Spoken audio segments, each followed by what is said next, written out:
बिस्मिल्लाहिर्रहमानिर्रहीम, अस्सलामु अलैकुम, सुबह खैर। आप देख रहे हैं एक्सप्रेसो, मैं हूं हिना आदिल और मैं हूं अली अनीक सैयद। उम्मीद आप खैर आफियत से होंगे और आपके दिन का आगाज बहुत अच्छा होगा। आज माली साल का पहला रोज है और पहले ही रोज हुकूमत की जानिब से तोहफा दिया गया है आवाम को। और हम देखते हैं कि जब भी महंगाई बढ़ती है ना तो दो मेजर फैक्टर्स होते हैं उसके बढ़ने के। पहला पेट्रोलियम मसनूआत और दूसरा जो बिजली के नर्ख हैं उसके हवाले से, दोनों के हवाले से हमारे पास आज शो में खबरें मौजूद हैं।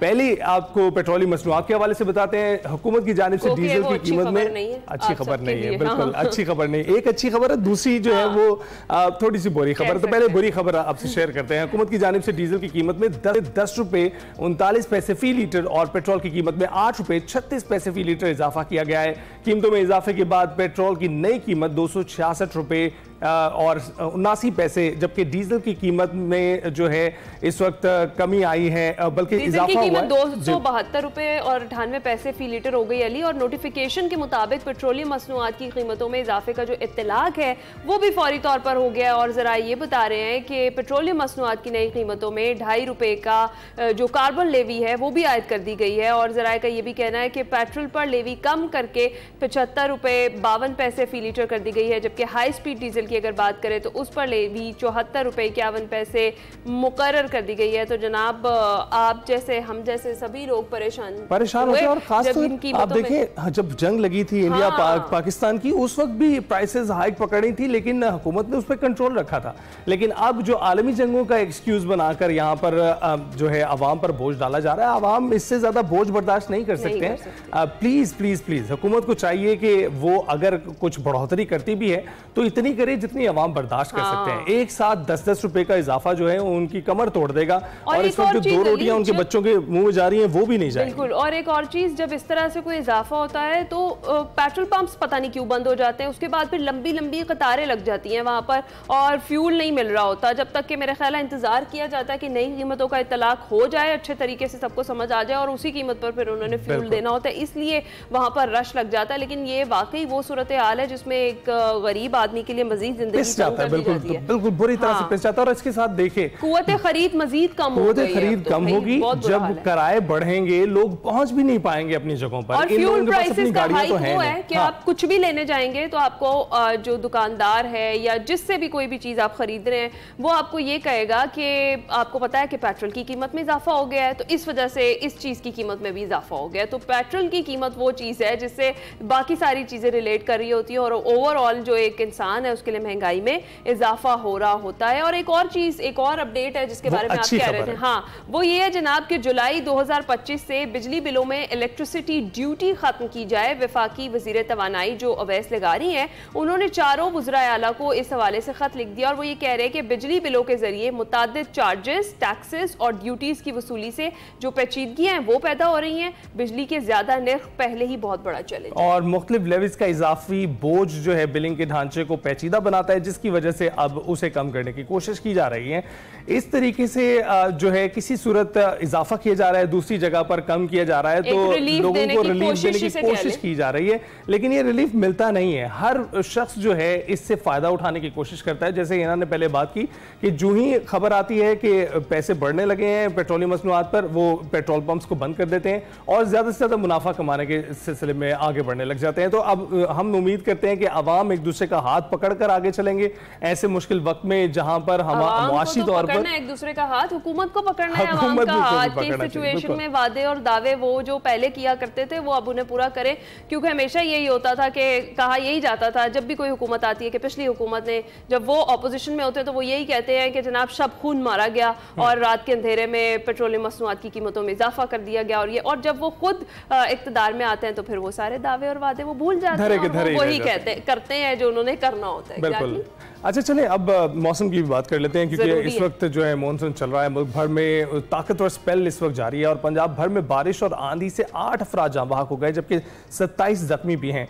इस्लामाबाद और रावलपिंडी में रात गरज चमक के साथ मूसलाधार बारिश हुई है और इस्लामाबाद में बारिश के बायस फ्लाइट ऑपरेशन भी मुतासर आए। इस्लामाबाद एयरपोर्ट की 5 परवाजों की आमद और रवानगी में ताखीर हुई है, जबकि गुज़िश्ता 24 घंटों के दौरान सबसे ज्यादा बारिश अटक में 34 मिलीमीटर रिकॉर्ड की गई। जी हाँ, और महकमा मौसमियात के मुताबिक आज इस्लामाबाद इस्लामाबाद, पंजाब, बालाई खैबर पख्तूनख्वा और कश्मीर के बाज़ मकामात पर मूसलाधार बारिश का इम्कान है। मुल्क के बेशतर इलाकों में मौसम गर्म और मरतूब रहने की तवक्को भी की जा रही है। और जो सारी सिचुएशन है उसमें अगर हम बात करें, मानसून बारिश के साथ साथ कुछ बीमारियां फैलाने वाले जरासीम भी आते हैं, जिसकी वजह से डेंगू, मलेरिया और टाइफाइड जैसी बीमारियां फैल सकती हैं। लिहाजा इस मौसम में अपनी सेहत की हिफाजत के लिए आपको एहतियाती तदाबीर इख्तियार करना बहुत ज़्यादा ज़रूरी है। इसलिए यहाँ मानसून के दौरान किसी भी किस्म के इन्फेक्शन से बचने के लिए चंद अहम एहतियाती तदाबीर जो है वो बहुत ज़्यादा इंपॉर्टेंट है। इसलिए क़ुव्वत मुदाफ़त बढ़ाने वाली ग़िज़ाएँ जैसे फल, लहसुन, अदरक, हल्दी और सब्ज़ पत्तों वाली जो सब्जियाँ हैं अपनी खुराक में शामिल करें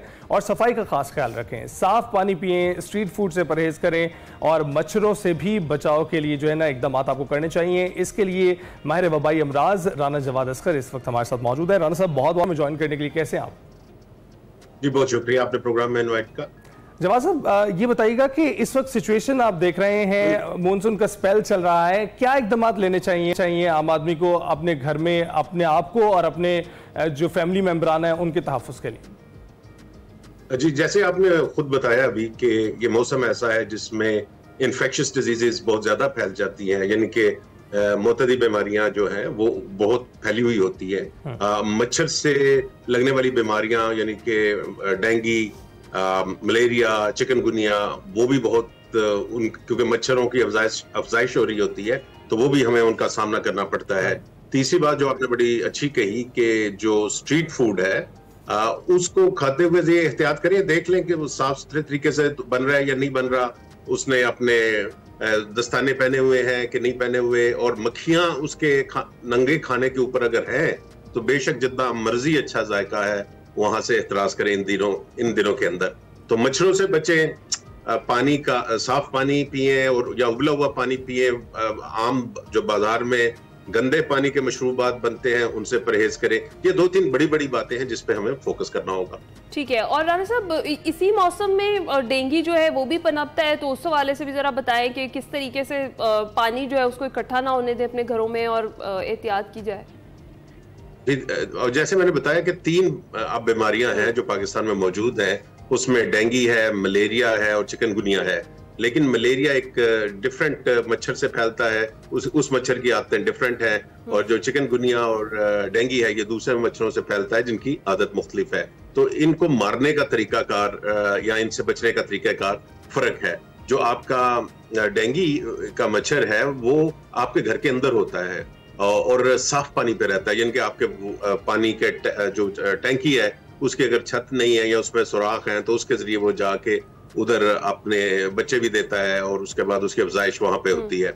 आपके घर में कोई छोटा सा ढक्कन पड़े हुए हैं बोतलों के बाहर जिनमें थोड़ा सा भी पानी इकट्ठा हो गया है तो ये उनकी अफजाइश के लिए होता है। जो मलेरिया है वो गंदे पानी के जोड़ों में पैदा होता है और वहां पे खड़ा होता है। तो आप बरसात के अंदर दोनों किस्म के पानी के जो ज़खायर हैं जो ओपन है या घर के अंदर है वो मौजूद हो जाते हैं, जिस वजह से दोनों मच्छरों को अफजाइश का मौका मिलता है।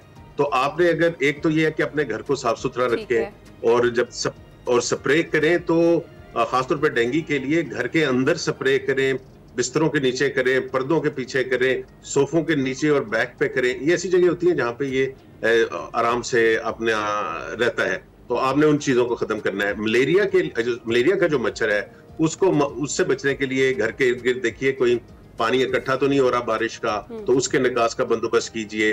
बाज लोग उस पे मिट्टी का तेल थोड़ा सा डाल देते हैं, उससे भी इसके अफजाइश में कमी होती है। तो ये है। और तीसरी ये है कि जब आप बाहर जाएं, बेशक गर्मी है शाम के वक्त खास तौर पे, तो आप पूरी आस्तीनें पहन के जाएं और जो जिसे हम कहते हैं मॉस्किटो रिपेलेंट्स वो आपने जो आपके नंगे हिस्से। बिल्कुल ठीक। एहतियाती तदबीर आपने सुन ली है। जवाद साहब, आपका बहुत बहुत शुक्रिया। माहिर वबाई अमराज हैं, उन्होंने बता दिया है कि किस तरह से खुश्क रखना है अपने माहौल को और जिसमें मच्छर नहीं पनपेंगे और आप बचे रहेंगे। इसके साथ साथ अंजुम नज़ीर ज़ैगम साहब ने हमें ज्वाइन किया है। उनसे जान लेते हैं कि इस वक्त क्या ताज़ा तरीन सूरत हाल है मौसम की और कब तक एक्सपेक्टेड है बारिशें। अंजुम साहब, बहुत बहुत शुक्रिया। बताइएगा कि कब तक एक्सपेक्टेड है ये स्पेल, इसका खत्म होना, और आगे आने वाले स्पेल्स के हवाले से भी बताइएगा। जी बहुत शुक्रिया। देखें, इस वक्त जो है वो अगर आप पीछे मेरी स्क्रीन देख सकते हैं तो पाकिस्तान के जो ईस्टर्न अजला हैं इंक्लूडिंग कश्मीर और इस्लामाबाद, यहाँ पर बादल मौजूद हैं और लाहौर समेत गुजरावाला, सियालकोट, इन इलाकों में बारिश हो रही है और ये सिलसिला वक्फे वक्फे से जारी रहेगा। 2 तारीख तक तो ये सिलसिला बरकरार रहेगा। उसके बाद लाइट सा गैप है 1 आध दिन का, लेकिन ये सिलसिला जो है वो कंटिन्यू रहेगा आपका पंजाब के अक्सर इलाकों में। ठीक है, तो अंजुम साहब ये भी बताइएगा कि सबसे ज़्यादा बारिश जो है वो अटक में रिकॉर्ड की गई है, कितनी बारिश वहाँ रिकॉर्ड हुई, और दूसरा ये कि कम से कम बारिश और ज़्यादा से ज़्यादा बारिश का भी ज़रा बताइएगा कि कितनी हो सकती है। लेकिन जी बारिश दरमियानी से मूसलाधार भी हो सकती है, कुछ इलाकों में हल्की, ताहम ज़्यादा बारिश के इम्कानात ही हैं। और अगर मैं बात करूँ क्या कहते हैं बारिश की रेनफॉल की, तो अभी इस वक्त तो मेरे पास उसके वो नहीं है अंदाज़ो-शुमार, थोड़ा सा 1 मिनट में आपको बता देता हूँ। बिल्कुल। आज सबसे ज्यादा बारिश की राइट, तो अंजुम साहब जी आज सबसे ज्यादा बारिश ही इस्लामाबाद में हुई है, 0 पॉइंट पे 80 मिलीमीटर। Okay, right. अच्छा, और इसके बाद पिंडी में 70 हुई है, उसके बाद नारोवाल में 47, सियालकोट में 42, जेलम में 25, इसी तरह केपीके में चले जाए तो वहाँ पे मर्दान में 26 है, कश्मीर में जो है वो घड़ी दुपट्टा में 18 है, तांदली में 35 है, बलूचिस्तान में जी जोब में 6 मिलीमीटर है और सिंध में मिट्टी में 1 मिलीमीटर बारिश रिकॉर्ड की गई, जबकि कराची में बूंदाबांदी हुई। अच्छा, पेशगोई ये की गई थी कि ये आज के रोज खत्म हो जाएगा स्पेल, ऐसा है या ये अभी जारी रहेगा? नहीं जी, पहले जो हमने बताया था ये 2 तारीख तक हमने बताया था कि ये सिलसिला मुल्क के बलाई इलाकों को मुतासर करेगा। ताहम जैसा कि मैंने बताया कि छोटे से पॉज के बाद क्योंकि कंटिन्यू जो मानसून हवाएं हैं वो मुल्क के मशरकी इलाकों में दाखिल हो रही हैं, तो ये सिलसिला जो है मुल्क के मशरकी इलाकों यानी कि पंजाब के जो मशरकी अजला हैं इंक्लूडिंग इस्लामाबाद और कश्मीर, यहाँ पर ये सिलसिला वक्फे वक्फे से जारी रहेगा। ठीक है, अंजुम साहब आपकी मौजूदगी का हम फायदा उठाएंगे। जरा ये भी बता दें कि बहुत सारे लोग जो अपने टूर्स प्लान कर रहे हैं नॉर्थ की तरफ, तो उनके लिए क्या है, क्या एहतियाती तदाबीर उन्हें इख्तियार करनी चाहिए और वहाँ का वेदर कैसा होगा, इस हवाले से जरा बता दें। देखें जी, आने वाले दिनों में जो हमारे बालाई इलाके हैं, खुसूसन जो गलियात या केपीके के पहाड़ी इलाके हो गए, उसके साथ साथ कश्मीर के इलाके, इसमें वक्फे वक्फे से बारिश जारी रहेगी। कुछ मुकामात पर मूसलाधार बारिश भी हो सकती है। तो सयाहों को चाहिए कि वो जाने से पहले मौसम की अपडेट लाजमी देखें। इसके साथ साथ पीएमडी की किसान ऐप को आप डाउनलोड करें, उस पर वक्तन फवक्तन इंस्टेंट मैसेज जो आपकी नाउकास्ट है वो कंटिन्यू जो है उस पर अपडेट की जा रही है और आपको जो है मौजूदा जो भी करंट सिचुएशन होती है वो आपको पता चल जाती है। राइट, तो बलूचिस्तान की क्या सूरत हाल रहेगी? जी, बलूचिस्तान के अक्सर इलाकों में मौसम खुश्क रहेगा। शुमाली बलूचिस्तान में मौसम कदरे ठंडा रहेगा, कुछ इलाकों में बादल हो सकते हैं। ताहम जनूबी बलूचिस्तान में जो है मौसम गर्म रहेगा। वहाँ पर फिलवक्त जो है सिर्फ खुशदार, लसबेला और उससे मुल्का जो आपके डिस्ट्रिक्ट हैं यहाँ पर बारिश के इम्कानात होंगे। ताहम जो वेस्टर्न बलूचिस्तान या कोस्टल बलूचिस्तान है वो वहाँ पे मौसम खुश्क रहेगा। ठीक है जी, बहुत शुक्रिया। अंजुम नज़ीर ज़ैगम साहब हमारे साथ मौजूद थे और मौसम की जो क्या वो रहने वाली है वो हमें बता रहे थे। अली, आपका बड़ा अच्छा सवाल था। अक्सर लोग शिकवा करते हैं कि बलूचिस्तान की जो सूरत हाल है वेदर की वो हम नहीं पूछते थे ना, हमने वो भी शिकवा दूर कर दिया और वो भी पूछ के आपको बता दिया। जो मुल्क के मौसमी सूरत हाल है वो कुछ ज़्यादा अच्छी नहीं रहने वाली है, इसलिए खासतौर पर जो आपने टूर्स आप प्लान कर रहे हैं अकॉर्डिंगली प्लान करें। जो NDMA आपको कह रहा है उसको ज़रा मलूज़े खाते रखें और जिन जिन जगहों पर जाने से मना किया जा रहा है बराए मेहरबानी वहाँ पर मत जाइए, क्योंकि आप इंजॉयमेंट के लिए जाएंगे लेकिन डिजास्टर जो है ना उन्हें आते देर नहीं लगती, जिस तरह का भी रिसेंट एक वाकया भी हुआ है। मौसम की सूरत हाल भी हमने आपसे शेयर कर लिया और वबाई अमराज से आपने कैसे बचना है ये भी हमने आपको बता दिया अभी, ताकि आपको आगे आने वाले मौसम में मुश्किलात का सामना ना करना और जब भी आप प्लान कर रहे हो कोशिश करें प्लान जो है जिन इलाकों की तरफ आप जा रहे हैं वहां के मौसम को देखकर करें और उसके बारे में जानकर करें कि वहां के मकामी लोग वहां कैसे नेविगेट करते हैं मौसम के दौरान। बहुत ज्यादा इंपॉर्टेंट है, इसका खास ख्याल रखें। ब्रेक पर जाएंगे।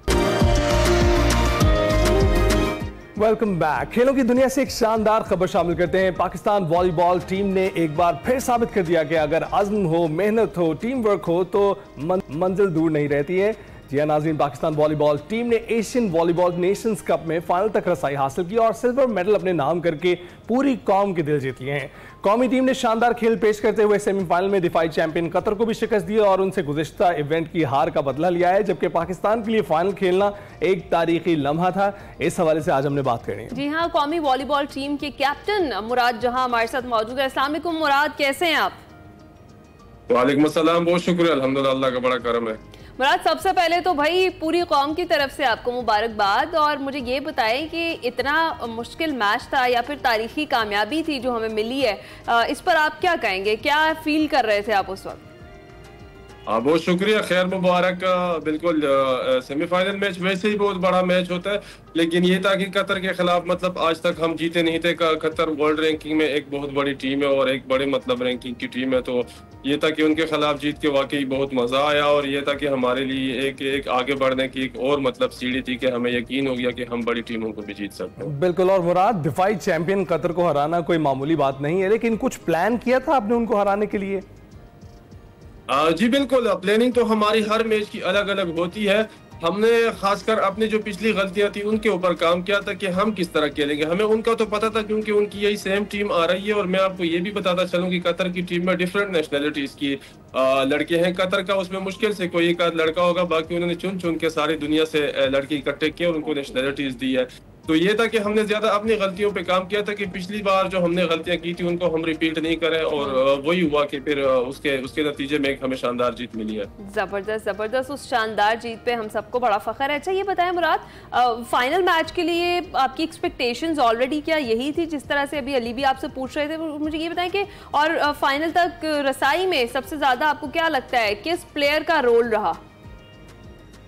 बिल्कुल, फाइनल को तो हम इस तरह एक्सपेक्ट नहीं कर रहे थे। हमें लगता था, हमारा अंदाजा ये था कि हम उनको इजीली जीत जाएंगे। गो के बहरीन बहुत आउटस्टैंडिंग परफॉर्म कर रही थी इस टूर्नामेंट में, लेकिन हमारी टीम बहुत अच्छी थी। मसला हमारा ये हुआ कि सेमीफाइनल में हमारा जो मेन अपोजिट स्पाइकर है मुराद खान जूनियर, वो उसको मतलब थोड़ी इंजरी हो गई, तो उसकी वजह से हमें बहुत ज्यादा इफेक्ट पड़ा उसका। राइट, तो मुराद, हम हमेशा पूछते हैं जब कभी हमारी किसी कप्तान से बात हो, 2-3 नाम तो आपको लेने ही पड़ेंगे। बताइएगा कि आपकी जो टीम थी उनमें बेहतरीन खेल किन्होंने पेश किया? बस मैं यही पिछले क्वेश्चन में भी इसी को मैं अवॉइड कर रहा था, मैं चाह रहा था कि लेकिन हम नहीं जाने देंगे।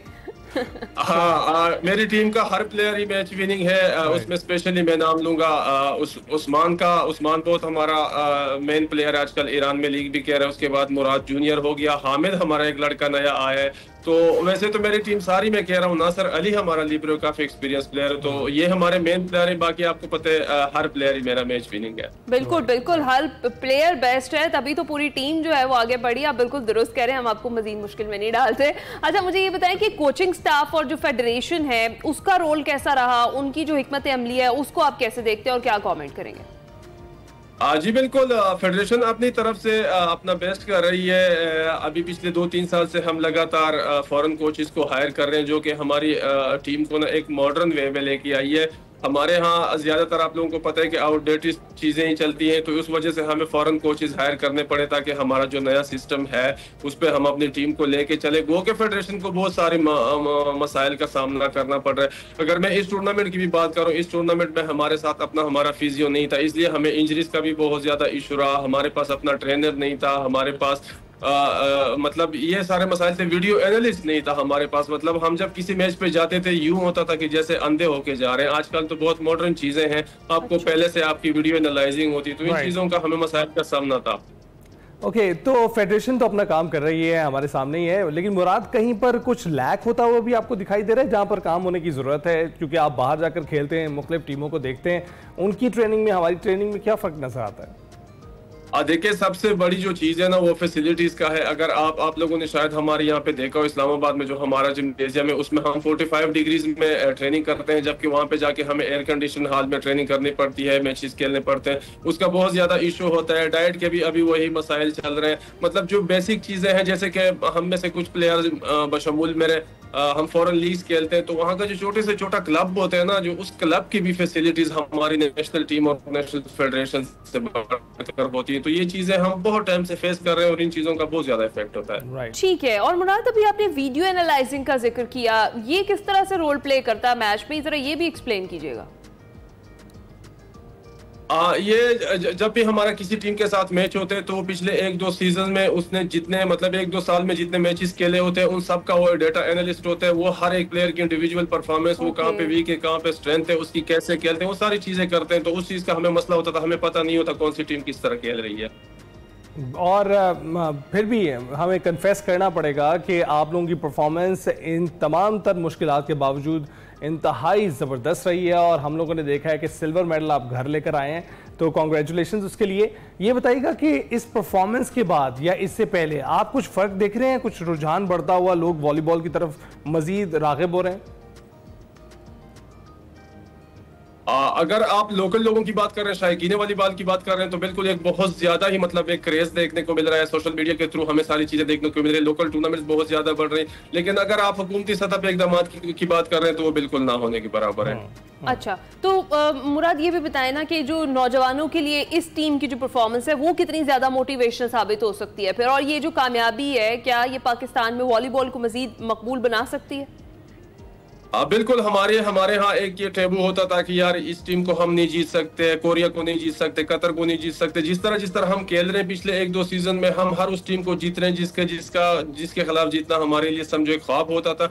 तो उससे अभी नौजवानों में ये रुझान बढ़ रहे हैं, उनको ये लग रहा है कि यार हमारी टीम वर्ल्ड लेवल पे जा रही है। तो मतलब वो चीजें उनको अपने आप में भी दिखाई दे रही हैं और वो ज्यादा वॉलीबॉल खेल रहे हैं और उसमें ज्यादा इंटरेस्ट शो कर रहे हैं। मुराद, आप कौमी टीम को लीड कर रहे हैं, तो क्या सजेशन देंगे जो नए लोग आ रहे हैं? हम देख रहे हैं स्कूलों में भी वॉलीबॉल टीम्स हैं, गांव में भी वॉलीबॉल टीम्स हैं, वॉलीबॉल टीम्स हर जगह पर हैं लेकिन मुनज़्ज़म नहीं है। आप किस तरह से क्या सजेस्ट करेंगे उनको? मैं हमेशा एक बात करता हूं कि जब तक हमारी अपनी प्रोफेशनल लीग नहीं होगी, जब तक फाइनेंशियल सपोर्ट नहीं मिलेगी, जब तक पेरेंट्स अपने बच्चों को खुद लेके ग्राउंड में नहीं जाएंगे, तब तक हमारे लिए मसाइल होंगे। तो सबसे ज्यादा जोर मैं इसी पे देता हूं कि किसी तरह भी हो कोई पॉलिसी बनाई जाए, स्पॉन्सर लाया जाए ताकि वॉलीबॉल लीग हो। अभी अगर मैं आपको करंटली बताऊं, सिचुएशन यहाँ तक आ गई थी कि कुछ लड़के जो नेशनल टीम में करंटली खेल रहे थे उन्होंने रिफ्यूज कर दिया था, उनके घर के मसाइल इस तरह थे। तो ये एक अलार्मिंग सिचुएशन थी। मैं इसी पे जोर दूंगा कि हमारी अपनी लीग बहुत ज्यादा जरूरी है। बिल्कुल बिल्कुल, टीम प्लेयर्स को आप दुरुस्त कह रहे हैं कि गवर्नमेंट को भी जॉब्स देनी चाहिए और ये वाले मसाइल एटलीस्ट जो हमारे प्लेयर्स हैं उन्हें फेस नहीं करने चाहिए कि कोई इस तरह की वो चैंपियनशिप खेलने जा रहे हैं तो उससे पहले उन्हें ये वाले मसाइल जो है उनका सामना करना पड़े। अच्छा, मुझे ये बताएं कि आपको क्या लगता है कि वॉलीबॉल जैसे खेलों में मजीद जो कामयाबी है उसके लिए कौन कौन से ऐसे शोबे हैं जिनमें काम करने की ज़रूरत है? जैसे कि मैंने कहा आपको कि सबसे ज्यादा तो आपको लड़कों को इंगेज करना होगा पूरा साल। अभी हमारा इस तरह होता है कि अभी जैसे कि रिसेंटली हम ये इवेंट खेल के हैं तो हमारे लड़के मतलब फ्री हो गए। अभी ये सारा साल लोकल टूर्नामेंट्स खेलेंगे और वो इनके लिए मतलब नुकसानदेह है, उनकी फिटनेस के लिए नुकसानदेह है। तो हमें सारा साल अपने प्लेयर्स को इंगेज रखना होगा। मैं इसीलिए बार लीग की बात करता हूँ कि जो आपका ऑफ सीजन 6 मंथ्स होते हैं उसमें भी आपके लड़के एक हाई लेवल की परफॉर्मेंसेज मैचेस खेलते रहते हैं। राइट, तो मुराद, बहुत ही शानदार इस्तकबाल हुआ है आपका एयरपोर्ट पर और आपके फैंस इकट्ठे थे, आपको सपोर्ट करने वाले इकट्ठे थे, उनके लिए क्या पैगाम देंगे? बिल्कुल मैं यहाँ उन सब लोगों का शुक्रिया अदा करना चाहूंगा जिन्होंने सोशल मीडिया के थ्रू हमें सपोर्ट किया, या जो लाहौर एयरपोर्ट आए थे, या खुसूसन जो बहरीन में हमारी वहाँ पे कम्युनिटी है वो हमेशा हमें ये महसूस करते हैं कि जैसे हम पाकिस्तान में खेल रहे हैं। तो उनका बहुत शुक्रिया और काफी हद तक मैं समझता हूँ कि हमारी परफॉर्मेंस में भी उनका हाथ होता है। बिल्कुल ठीक, बहुत शुक्रिया मुराद, जहां हमारे साथ मौजूद थे। कैप्टन है हमारी जो नेशनल वॉलीबॉल टीम है उनके, और जिस तरह से मुराद ने भी बात की है, बड़ी प्रोफेशनल बात है कि लीग्स का जब तक इनेकाद नहीं होगा तब तक इस खेल का फ़रोग भी नहीं होगा और हम उस तरीके से इंटरनेशनली जो है वो मैचेस भी नहीं खेल पाएंगे। शुक्रिया मुराद, जहाँ हमारे साथ मौजूद थे। और नया जो टैलेंट है उसके आने के लिए भी ज़रूरी है कि खेलों के फ़रोग जो है उसके ऊपर ख़ास तौर पर जो स्पोर्ट्स बोर्ड है या हुकूमत है उसकी सरपरस्ती हो और वो सारी चीज़ों को टैकल करे कि ना कि प्लेयर जो है एक किसी चैंपियनशिप से पहले ये सारी चीजें या मसाइल उनको फेस करें। अभी हम जाएंगे ब्रेक पर, आप कहीं मत जाइएगा। वेलकम बैक टू एक्सप्रेसो जी। आपको पता है कि माहौलियाती तब्दीलियों से पूरी दुनिया मुतासिर हो रही है। कहीं बारिशों में कमी का सामना है तो कहीं पानी के ज़िया की संगीन सूरत हाल भी दरपेश है, और तो और दरख्तों की कमी भी मौसमी तब्दीलियों की एक बड़ी वजह है। ऐसे में आज़ाद कश्मीर के शहरी ने बारिश के पानी को महफूज करने और दरख्त लगाने के ऐसे इनकलाबी मंसूबे का आगाज़ कर रखा है जिसकी हर सतह पर पजीराई होनी चाहिए। जी हाँ नाज़रीन, प्रोफेसर उस्मान अब्बासी ने कुछ अर्सा कबल इस माहौल दोस्त और इंसानियत दोस्त मिशन पर काम शुरू किया और अब तक उस्मान अब्बासी और उनकी टीम 6 माह के दौरान आज़ाद कश्मीर में 825 मसनूई तालाब बना चुके हैं। आज़ाद कश्मीर के बाहर मरी और दीगर पहाड़ी इलाकों में भी 80 के करीब तालाब बनाए जा चुके हैं और ये तादाद पहले मरहले में 10,000 तक की जाएगी। और आपको पता है कि मानसून का जैसे अभी भी सीजन चल रहा है, तो बारिश का जो पानी है उसको महफूज करने का कोई मुनासिब इंतजाम ना होने की वजह से वो ज़ाया हो जाता है, वेस्ट हो जाता है, तो उससे बड़े नुकसान होते हैं। और जिस तरीके का ये आइडिया है और ये जो मसनूई तालाब है, इनमें 1,70,00,000 लीटर से ज्यादा पानी वो कहते हैं कि स्टोर हो सकता है,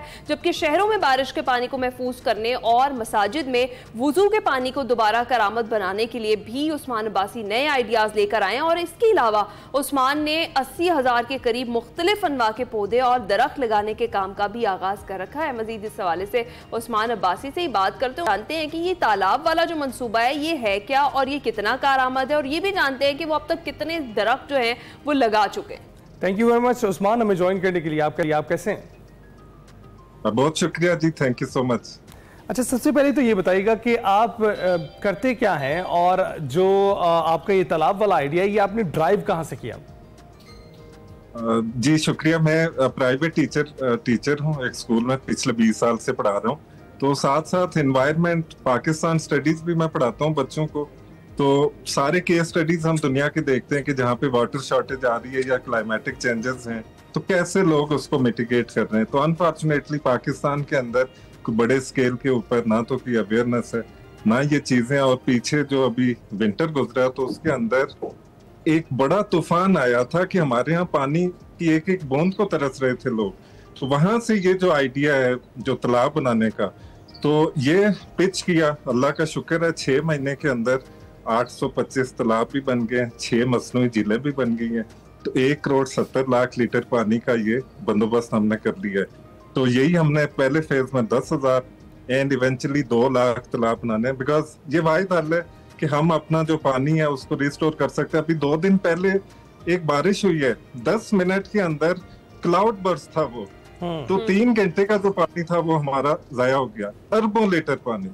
तो वो अब जो जहाँ पे तालाब थे वो सारे भर गए, तो अल्लाह का शुक्र है। तो इसके साथ साथ जो जंगलात हैं उनकी जो कटाई हो रही है, जो जंगलात की तबाही, तो वो खत्म करने के लिए एक तो ये अवेयरनेस, 80,000 पौधे इंशाल्लाह अगले 2 हफ्ते। जबरदस्त, मुझे तो ये डिजिट्स ही उस्मान सुन के बड़ी हैरत हो रही है। 825 तालाब अभी तक आप बना चुके हैं और जो पानी उसमें स्टोर हो रहा है वो करीबन 1,70,00,000 लीटर जो बारिश का पानी है वो स्टोर किया जा रहा है। मुझे ये बताएं कि महफूज कैसे रखा जाता है फिर इन छोटे तालाबों में पानी को?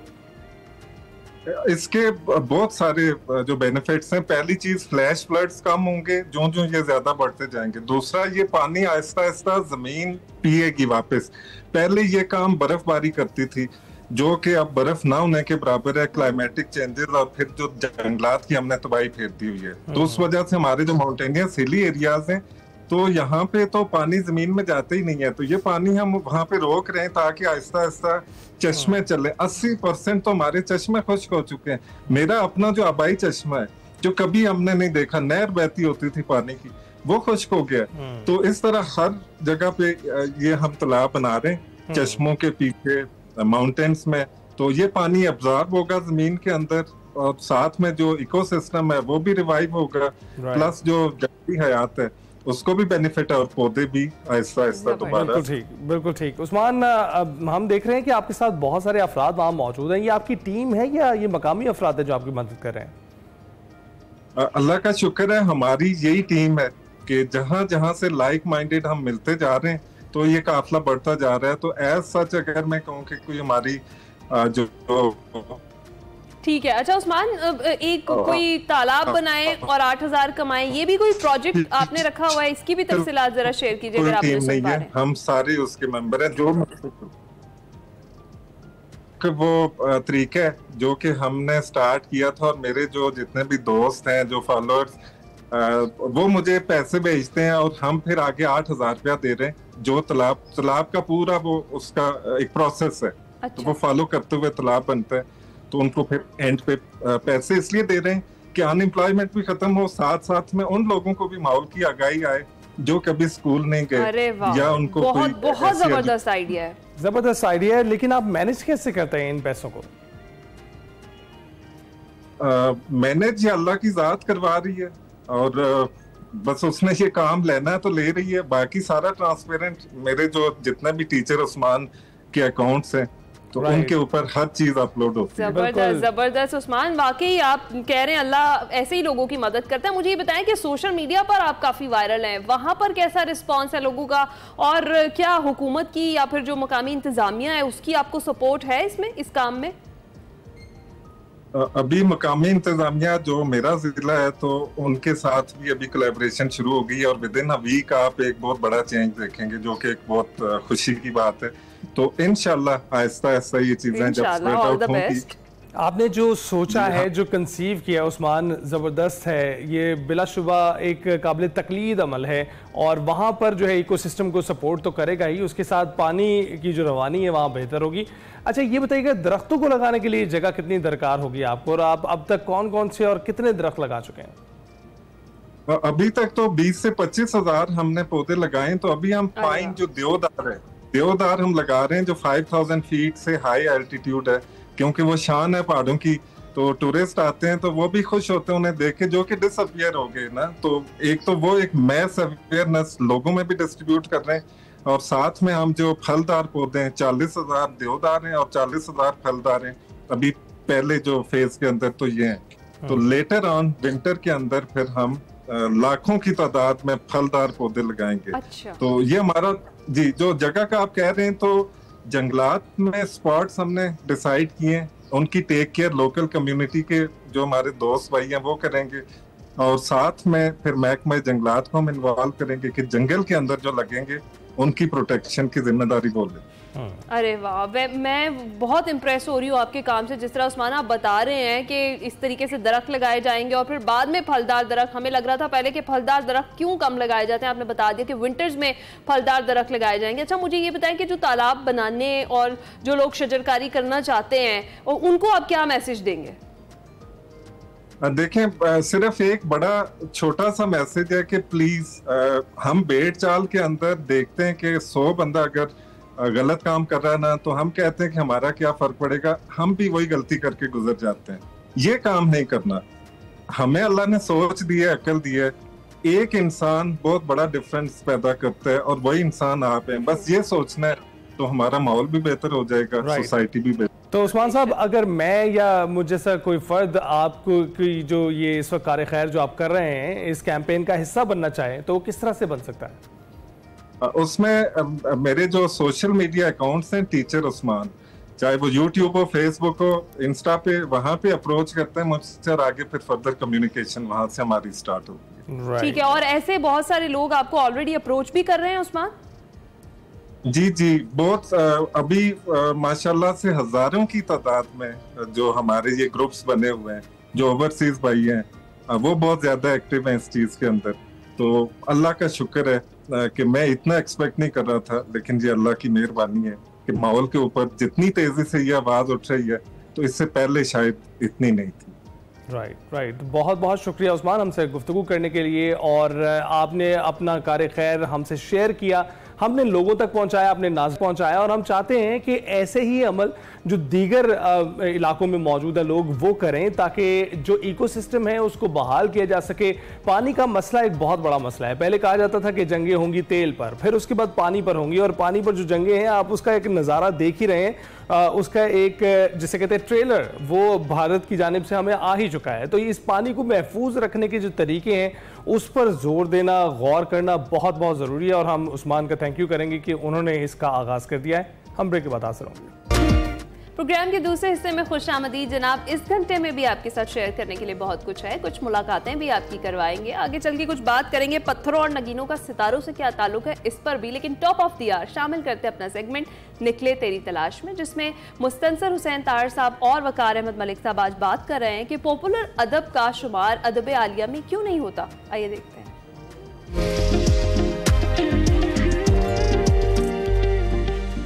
अस्सलाम वालेकुम नाज़रीन, मैं हूं वकार अहमद, आप देख रहे हैं निकले तेरी तलाश में। हमारे साथ मुस्तंसर हुसैन तार साहब हर हफ्ते होते हैं और हम उनसे एक सवाल करते हैं, और आज का जो मेरा सवाल है वो उनकी ही एक बहुत नुमाया तरीन फील्ड से मुतल्लिक है, वो अदब है, यकीनन अदब से मुतल्लिक है। बहुत शुक्रिया तार साहब।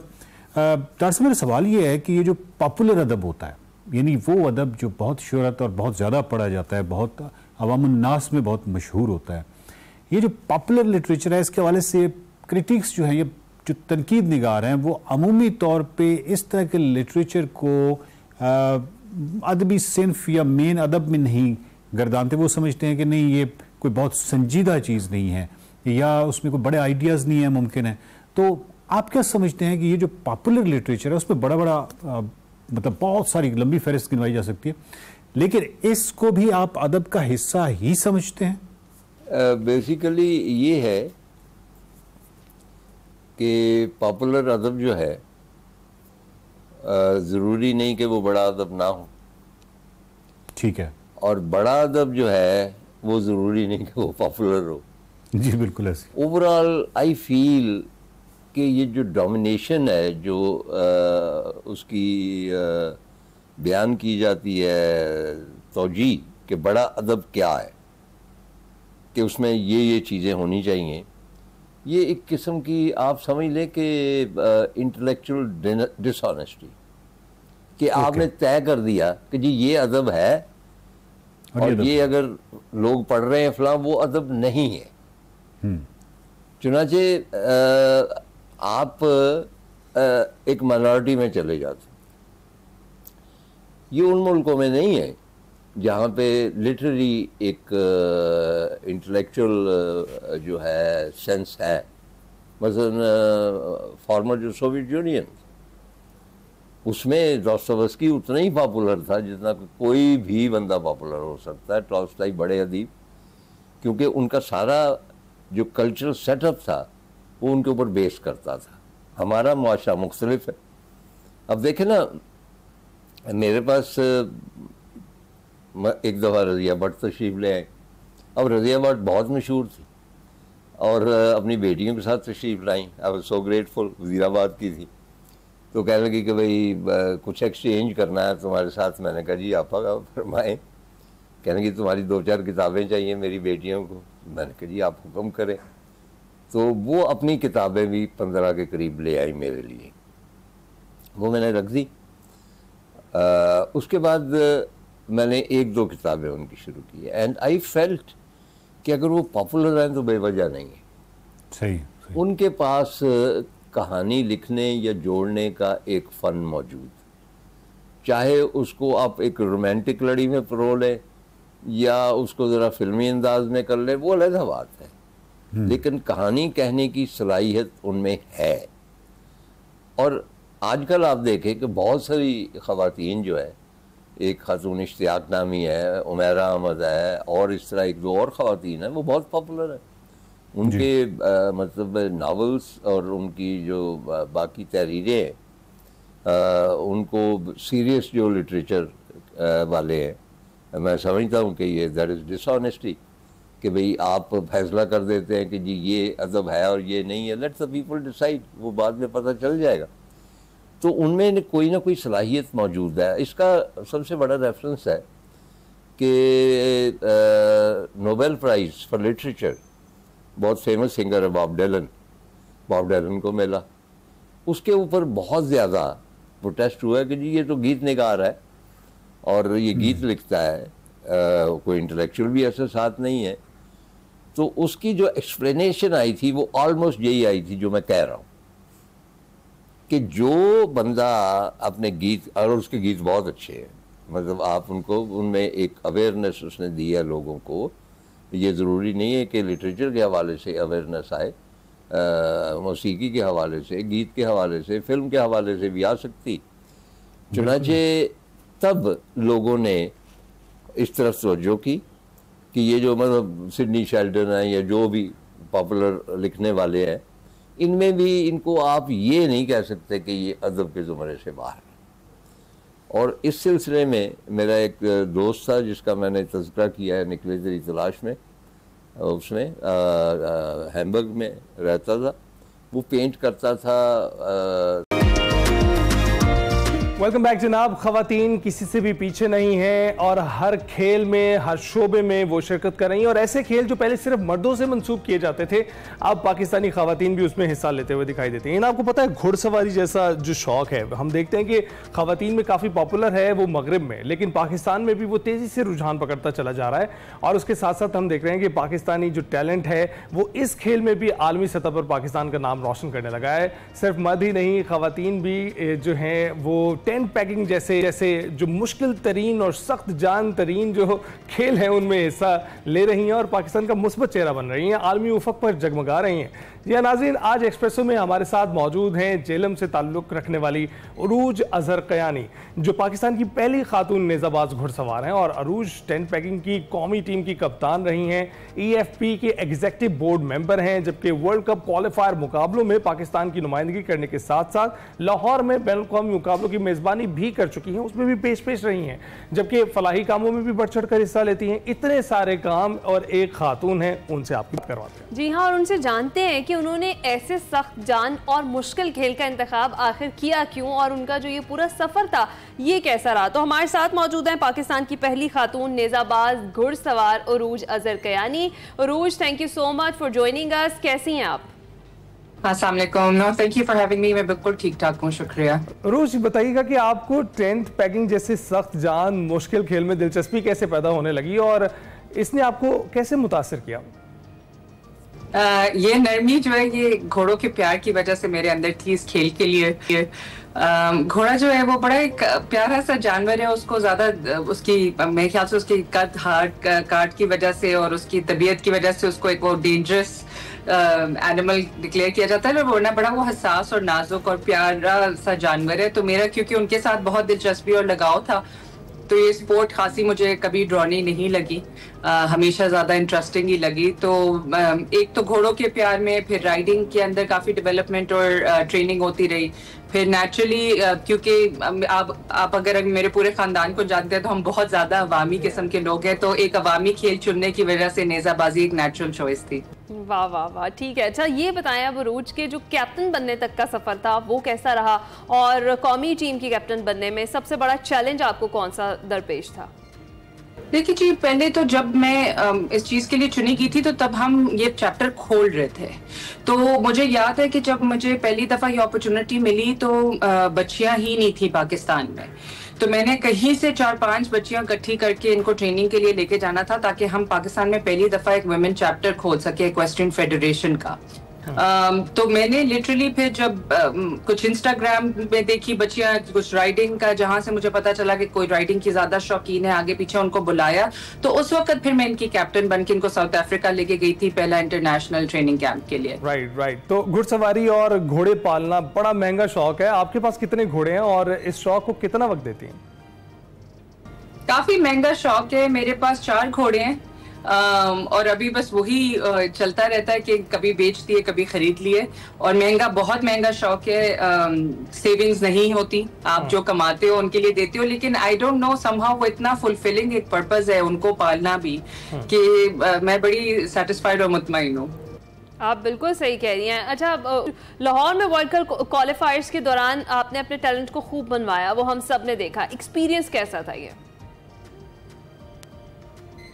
बहुत अच्छा एक्सपीरियंस था। मेरी जो एक कोशिश वो ये होती है, क्योंकि मैंने अपनी ज़िंदगी का बहुत सा हिस्सा बाहर भी गुजारा है, लंदन में 14 साल थी मैं, तो मुझे बस यही था कि अगर हम दुनिया को इनवाइट कर रहे हैं पाकिस्तान में तो हम एक इंटरनेशनल स्टैंडर्ड का उनको एक्सपीरियंस दें। तो मैंने तो यही कोशिश की थी कि जितना हम प्रोफेशनल हो सके, जेंडर इक्वालिटी इंटीग्रेशन शो कर सके। तो उस लिहाज से मैं बहुत कॉन्शियस थी कि जितने हमारे मेहमान थे फिर उन्हें मुल्कों के, उनको एक ऐसा एक्सपीरियंस फील हो कि वो इस पाकिस्तान को अपने मुकाबले का समझ सकें। अच्छा अरूज, आपके नज़दीक पाकिस्तानी खवातीन के लिए खेलों में हिस्सा लेना क्यों ज़रूरी है? इसलिए ज़रूरी है क्योंकि जो चीज़ें खेल उनको दे पाता है वो शायद कोई और फील्ड उस सतह पे ना दे सके। जो कि सबसे ज़्यादा जो मैंने फेस किया वो ये था आपका डिसिप्लिन, आपकी परसिस्टेंसी, आपकी ट्रेनिंग। आप जिस्मानी तौर पे भी थकते हैं, आप मेंटली तौर पे भी थकावट होती है। सो बहुत as a female, as a typical Pakistani female, क्योंकि मैं भी लोगों को लगता है मैं बचपन से कर रही हूँ, मैं एक बीवी थी, घर संभालती थी, माँ थी, बेटी थी। I was a very typical Pakistani घरेलू सी बच्ची। लेकिन जब मैंने ये डिसाइड किया कि स्पोर्ट्स में आना है, क्योंकि मुझे थोड़ी सी एक्सपीरियंस था अपने भाइयों की डेडिकेशन का स्पोर्ट्स का, तो फिर मुझे पता था कि जी ये मुझे अपने आप को चैलेंज करना पड़ेगा। तो बच्चों को मैं ये कहूंगी कि ये वो जगह है जहाँ पे आपने फिर फिजिकल मेंटल 100% डालना है। बल्कि मैं आपके सवाल से थोड़ा सा ये यहाँ पे इसलिए हटना चाहूंगी क्योंकि जितने ट्रेनर्स जिनको मैं कहती हूँ कि जी आपने उस बच्ची को क्यों नहीं ज्यादा ट्रेनिंग दी, कहते जी वो थक जाती है, वो कुछ अर्से बाद जब उनको थोड़ी सी सख्त ट्रेनिंग लगती है तो वो गिव अप कर जाती है। तो ये मेरी एक खास रिक्वेस्ट होगी बच्चों के लिए कि आपने मेंटली जब इस या किसी भी स्पोर्ट में आना है तो आपने ये चीज रियलाइज करनी है कि आपका डिसिप्लिन, आपकी परसिस्टेंसी, आपका ये जो स्टेमिना है वो कॉन्स्टेंटली चैलेंज होगा और तभी आप फिर एक लेवल पे एथलेटिसिज्म के पहुंच सकेंगे। डेफिनेटली रूज, आप बिल्कुल दुरुस्त कह रही हैं। और जिस तरह आप कह रही हैं कि आप भी एक टिपिकल हाउसवाइफ थी, एक बीवी थी, एक जो है बच्चों की वालदा के तौर पर घर में टिपिकल हाउसवाइफ की तरह अपना काम कर रही थी, लेकिन मुझे ये बताएं कि आपको किस चीज़ से टर्न किया कि आप टेंट पैगिंग की तरफ जाएं या फिर कह लें कि आप हॉर्स राइडिंग की तरफ जाएं? बेसिकली टेंट पैकिंग से पहले घुड़सवारी थी। मैं जिस शायद जिंदगी के हिस्से में थी जब मैं घोड़ों से मिली तो वो एक इतना पुरसुकून जगह थी और वो जानवर मुझे ऑलमोस्ट हीलिंग, वो कहते हैं ना कि आपकी तबीयत भी हल्की और जहनियत भी हल्की। तो असर के वक्त मैं राइडिंग पे जाती थी और मैं जब राइडिंग करती थी तो मेरी जुबान में तस्बीह होती थी और मुझे ऐसा लगता था कि वो मेरे दिन का सबसे पुरसुकून और मीनिंगफुल वक्त है। वहां से मेरा प्यार और लगाव इस जानवर के साथ बड़ा दिलेर में शुरू से थी, बचपन से बहुत ज्यादा दिलेर थी। तो अल्हम्दुलिल्लाह वो फिर जब मैंने राइडिंग की तो मुझे इंकरेजमेंट बहुत आई कि आपकी राइडिंग, आपकी सीट बहुत अच्छी है अगर आप इस पे मेहनत करें। वहां से मुझे कासिम अहमद खान साहब मिले जिनकी टीम में मैं खेलती हूँ और उन्होंने मुझे, मैं कहती हूँ कि फर्स्ट क्लास किस्म की ट्रेनिंग दी। ना देखा कि औरत है मर्द है, उन्होंने कहा जी सवार तैयार करना है and I owe everything to him because अगर वो मुझ पे इतना यकीन ना रखते और इतनी डेडिकेशन से मुझे ट्रेन ना करते तो शायद आज मैं यहाँ ना होती। Definitely big credit to him as well. Arooj, आप बताएं कि आपने जितना एक्सपीरियंस किया है, खवातीन में कितना टैलेंट इस वक्त पाया जाता है? जो लड़कियां आपसे इंस्पायर होकर टेंट पैकिंग करना चाहती हैं उनको क्या पैगाम देंगी? देखिए जी, मेरे ख्याल से पाकिस्तान ओवरऑल बहुत ज़्यादा स्किल्ड और टैलेंटेड है और ये चीज़ मैंने यहाँ नहीं बाहर भी देखी है कि जो कंपनीज होती हैं वो पाकिस्तानियों को बहुत शौक से लेती है क्योंकि वो एक मेहनती नेचर के आवाम है और बड़ी जल्दी सीखते हैं और स्किल्ड वर्कर्स हैं। हमें सिर्फ वही वाली बात है, डिसिप्लिन और स्ट्रक्चर की ज़रूरत है, वो आ जाए तो आई थिंक हमारी कौम को हराना बहुत मुश्किल है और ये चीज़ आई थिंक हम इंटरनेशनल कम्युनिटी को काफ़ी सतह पर प्रूव भी कर चुके हैं। जहाँ तक औरतों का सवाल है, मुझे पता था कि मैं जैसे ही चैप्टर खोलूंगी बच्चियों को सिर्फ एक मौका चाहिए होगा, एक ओपनिंग चाहिए होगा। उन्हें पता ही नहीं था कि ये प्लेटफॉर्म एग्जिस्ट करता है। वही हुआ, हमारे पास बहुत अच्छा टैलेंट आया हुआ है, यंग बच्चियां हैं, मुझसे बहुत बेहतर खेल रही हैं, बहुत सीरियस ले रही है, करियर ओरिएंटेड है इसी फील्ड में। और अल्हम्दुलिल्लाह जो आखिरी ट्रायल्स थे उसमें हमारे 15 एक्टिव पार्टिसिपेंट्स थे, जहाँ के मुझे याद है कि मेरे लिए 5 लड़कियां इकट्ठी करना बहुत मुश्किल काम था शुरू में। तो अभी क्योंकि ये एक बहुत एसेट और रिसोर्स हैवी स्पोर्ट है, घोड़ों का इंतजाम करना, ट्रेनिंग हमारी अभी हॉर्स ट्रेनिंग एक आप समझे नेशनल लेवल पे औरतों की शुरू नहीं हुई, इनकरेज हुई है।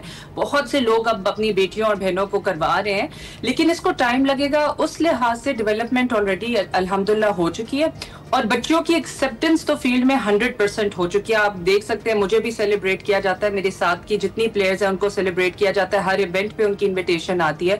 तो मैं लड़कियों को यही इनकरेज करूंगी कि प्लीज आप जरूर इस खेल में, अगर आपको पसंद है, और मेरे पास हजारों मैसेज आते हैं, अगर आपको पसंद है अपने इलाके में राइडिंग स्कूल ज्वाइन करें, वहीं से आपको कोई पिक करेगा आपका टैलेंट देख के और आपकी इंशाल्लाह ट्रेनिंग होगी and one day you'll be very accomplished in this sport. बिल्कुल बिल्कुल अरूज, आपने दुरुस्त कहा कि टैलेंट बहुत ज्यादा है यहाँ पर। बहुत बहुत शुक्रिया अरूज अजरकियानी, जो पाकिस्तान की पहली खातून नेजाबाज घुड़सवार है, वो हमारे साथ मौजूद थी, अपना एक्सपीरियंस शेयर कर रही थी और बता रही थी कि वाकई पाकिस्तान जो है वो बड़ा रिच है, हमारे पास टैलेंट बहुत ज्यादा है, सिर्फ थोड़ा सा निखारने की जरूरत होती है। और जिस तरह से इनको देखकर बहुत सारी खवातीन इंस्पायर होकर टेंट पैकिंग करना चाह रही है, उनके लिए भी उन्होंने बताया कि रास्ता खुला है और अब बड़ा आसान कर दिया गया है चीजों को। तो जनाब ये है पाकिस्तान का असल चेहरा, पाकिस्तान की खवातीन ऐसी हैं, इतनी मजबूत हैं और इस तरीके का टैलेंट है उनमें। वैसे है ना, आप इंस्पायर हुई हैं, आप करना चाहेंगी? मैं डेफिनेटली हुई हूँ और मैं भी करना चाहूंगी, लेकिन पहले प्रॉपर ट्रेनिंग और उसके बाद मैं कोई रिस्क नहीं ले सकती। अभी हम ब्रेक पर जाएंगे, कुछ ही देर में वापस आते हैं। वेलकम बैक टू एक्सप्रेसो जी। जिस तरह से इस घंटे के आगाज में मैंने आपसे कहा था कि हम आगे चलकर जरूर बात करेंगे कि पत्थरों और नगीनों का सितारों से क्या ताल्लुक होता है, तो इस पर अब हम बात करने लगे हैं। फाइनली दुनिया में बेशुमार किस्म के कीमती पत्थर पाए जाते हैं और पुराने वक्त में बादशाह जो हैं वो कीमती पत्थरों को न सिर्फ लिबास का हिस्सा बनाते थे बल्कि उन पत्थरों को अपने तख्त में भी जड़वाते थे। कहा जाता है कि इन पत्थरों से इंसान को फायदे भी मिलते हैं। क्या वाकई पत्थर और नगीने जिंदगी बदल सकते हैं और पत्थरों और नगीनों का सितारों से बेसिक ताल्लुक है क्या, इस पर हमने बात करी। बिल्कुल, और इस पर बात करने के लिए इरफान जौहरी साहब हमारे साथ मौजूद हैं। वो इल्मे नजूम के माहिर हैं और इसके साथ साथ थेरेपी भी करते हैं जेमस्टोन्स के जरिए। बहुत शुक्रिया हमें ज्वाइन करने के लिए। इरफान साहब कैसे हैं आप? थैंक यू, अल्लाह का शुक्र। सबसे पहले तो ये बताएं कि आपने भी एक जेमस्टोन इस वक्त पहना हुआ है, कौन सा जेमस्टोन है और क्यों पहना हुआ है? जी, ये एक्वामरीन है और सादा सी बात ये है कि ये नेमत खुदाबंदी है और इसकी जो फ्रिक्वेंसी है वो इंसान की बॉडी के लिए, इंसान के अंदर जो केमिकल्स हैं उनके लिए बहुत बेहतरीन है। इस वजह से पहना हुआ। अच्छा, और इरफान साहब मुवाफिक और नामुवाफिक पत्थर भी होते हैं, तो जरा ये भी बताएं कि अक्सर ऐसे होता है कि बगैर किसी की रिकमेंडेशन के या पता किए कि आपको सूट करता है वो पत्थर या नहीं, तो हम तोहफे में मिला है या कुछ भी तो हम उसे पहन लेते हैं, तो उसके असरात कुछ नेगेटिव भी हो सकते हैं फिर हम पे? जी, बात वही है कि जैसे आप कोई मेडिसिन खाने से पहले ब्लड टेस्ट करवाते हैं और डॉक्टर उसके बारे में आपको बाकायदा अपने तजर्बे के साथ वो लिख के देता है, इसी तरह जेमस्टोन के केमिकल अगर आपकी बॉडी को सूट नहीं करते तो वो डिस्टर्ब कर सकता है, लेकिन वो चंद ऐसे ख़ास पत्थर हैं जिन्हें हर कोई नहीं पहन सकता, उन्हें डेट ऑफ बर्थ के साथ पहनने चाहिए। ये भी बता दें। जैसे ब्लू सफ़ायर है, जैसे गोमेदिक है, इस तरह के और बहुत सारे स्टोन हैं, लेकिन बहुत सारे ऐसे स्टोन हैं जिसे हर कोई पहन सकता है, जैसे रूबी है, जैसे कोरल है, मरजान जिसे कहा गया है, क्रिस्टल्स के, ऐसी बहुत सारी किस्में हैं जिन्हें बहुत सारे लोग पहन सकते हैं और कुछ के असरात बड़े तेज़ होते हैं और कुछ के असरात जो हैं वो बड़े आहिस्ता आहिस्ता करके होते हैं। अच्छा, ये बताइएगा कि किन खित्तों में और किन कौमों में इनका रुझान ज़्यादा है, क्योंकि हम देखते हैं कि स्टोन्स तो सारी दुनिया में ही पहने जाते हैं और पसंद किए जाते हैं, लेकिन कुछ कौमों में और कुछ खित्तों में रुझान इसका ज़्यादा है। देखें, अगर हम इसे हिस्ट्री में देखें तो कोई कौम भी इससे मतलब बरियो ज़िम्मा नहीं रही, मतलब कुछ ने ज़िबाइश के तौर पे पहना, फैशन के तौर पे पहना, कुछ ने इनके अपने हसार के तौर पे, जैसे अभी इन्होंने बताया कि बादशाह इसे अपने तख्त पे सजा के रखते थे। तख्ते बल्कीस में भी बहुत सारे जवाहरात लगे हुए थे और वो मखसूस टाइमिंग पे लगाए गए थे। अब यहाँ पे जवाहरात के बारे में मतलब कोई कौम ऐसी नहीं है कि जिसे कहा जाए कि भाई उसने स्पेशली इसे नहीं पहना। कोई इसे जानता था तब भी पहना, नहीं जानता था तब भी पहना। राइट, अच्छा, और ये भी होता है इरफान साहब के बहुत सारे पत्थर कुछ लोग कह लेते हैं कि आपका अगर अकीदा हो तो वो आप पहन लें और फिर उसके बाद देखते हैं कि क्या होता है, तो कई बार ऐसा होता है कि ओरिजिनल स्टोन नहीं होता जी, लेकिन वो आपको पता नहीं होता कि वो ओरिजिनल है या नहीं, तो इसकी खास पहचान भी कैसे हो सकती है कि ये जो पत्थर हमने पहना है ये असली है या नहीं? जी, पहले नंबर पे इसे अकीदे से हटके रिसर्च के तौर पे पहना जाए ना तो वो ज्यादा बेहतर है। अच्छा, अकीदे में हम मान लेते हैं फौरन कि फलां मोतबर पर्सनैलिटी ने कहा है और उस पर हम रिसर्च नहीं करते, ठीक है, उस चीज़ पे हम अमल शुरू कर देते हैं। आज की साइंस, आज की फिज़िक्स, आज की केमिस्ट्री इन जेमस्टोन के तासीर के हवाले से बहुत कुछ बता रही है